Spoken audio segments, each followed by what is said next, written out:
नमस्कार मित्रों,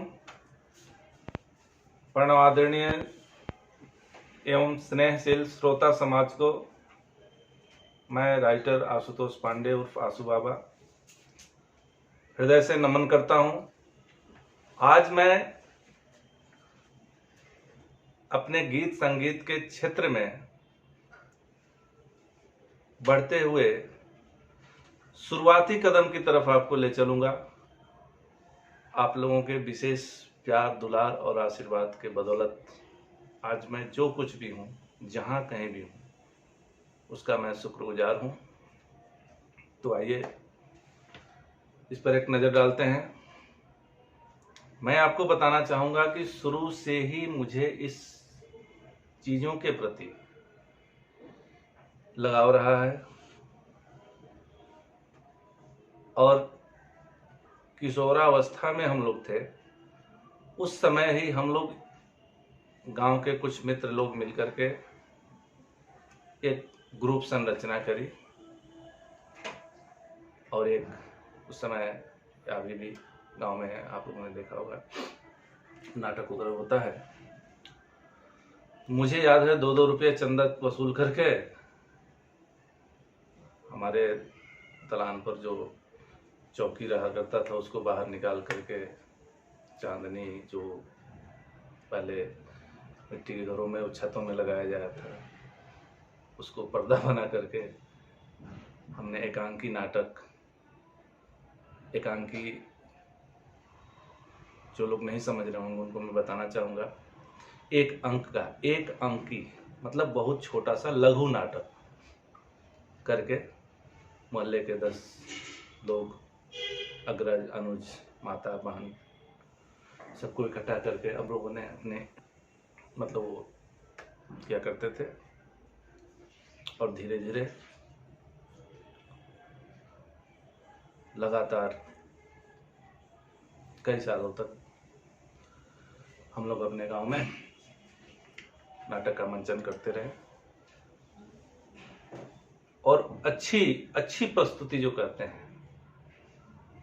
आप लोगों को पता होगा कि गांव के आसपास दुर्गा पूजा, लक्ष्मी पूजा, सरस्वती पूजा, ऐसे कुछ मौके पर, कुछ ऐसे महोत्सवों में कंपटीशन का आयोजन होता था। उसके बाद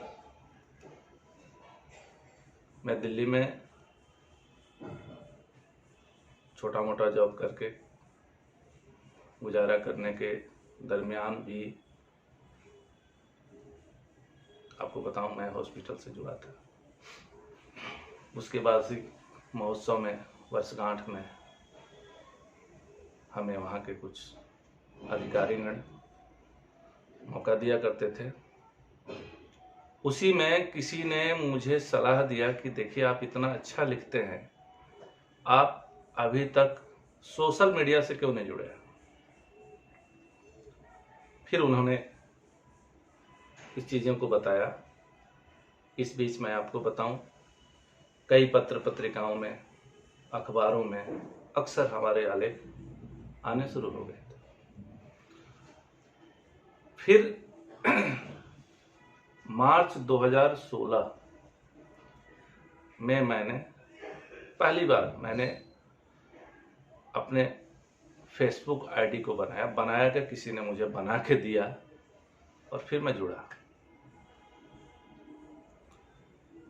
उससे जुड़ने के बाद निश्चित रूप से खास करके भोजपुरी फिल्म जगत से जुड़े हुए कई महान हस्तियों से मेरी मुलाकात हुई, बातचीत हुई, मतलब संपर्क हुआ सोशल मीडिया के माध्यम से। धीरे धीरे हम लोगों ने प्लान किया। सबसे पहले इसमें एक मेरा छोटा भाई सिंगर प्रिंस कुमार सोलंकी का नाम लेना चाहूँगा, जुड़े। और ऐसे फेसबुक चैटिंग के दौरान ही मैं गाता हूँ तो मैंने लिखा कि मैं लिखता हूँ, तो उन्होंने कहा भैया आप मुझे सपोर्ट कीजिए, आप कुछ लिखिए, मैं गाना चाहता हूँ। अच्छी बात है, मुझे बहुत अच्छा लगा। मुझे जो चाहिए वो मिला और हमारे भाई को जो चाहिए वो मिला। इस दरमियान हमारा एक छोटा भाई रंगबाज राजा से संपर्क हुआ। उन्होंने सारी चीज़ों की प्लानिंग करी, हालांकि उसमें बहुत सारी चीज़ें हैं। छोटा भाई अनिल यादव जो प्रिंस कुमार सोलंकी के शामिल पे हुआ करते थे, एक तरह से कहें तो प्रिंस कुमार सोलंकी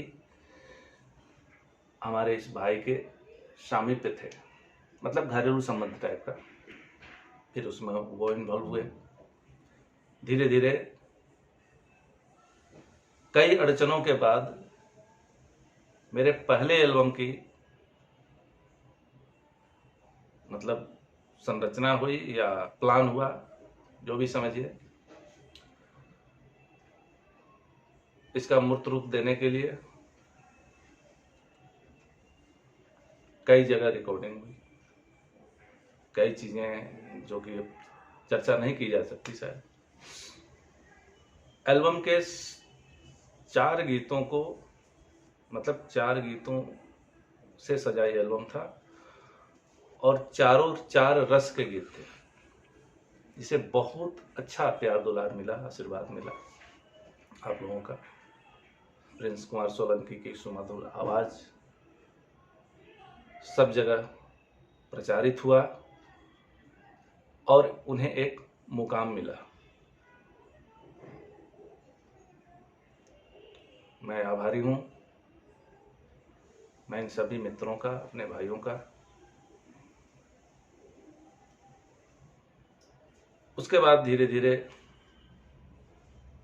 कई लोगों से मेरी मुलाकात हुई, जिसकी चर्चा मैं आगे की वीडियो में करता रहूँगा अक्सर।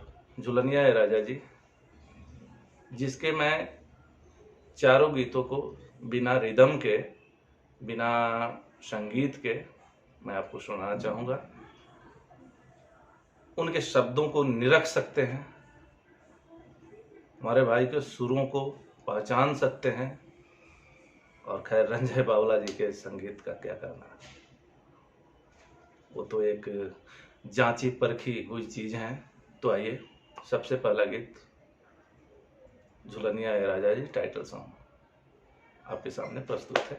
मेरे अगले वीडियो को जरूर देखिएगा और आपसे भरपूर उम्मीद है कि अगर मेरे चैनल के ऑडियो वीडियोज जो भी हैं, गीत संगीत जो भी हैं, आपको पसंद आते हैं तो इस चैनल को सब्सक्राइब जरूर कर दीजिए, क्योंकि मैंने बहुत उम्मीद के साथ आप सबके बीच आया हूँ। अच्छा लगता है आप सबके बीच। धन्यवाद। जय हिंद, जय भारत, जय भोजपुरी।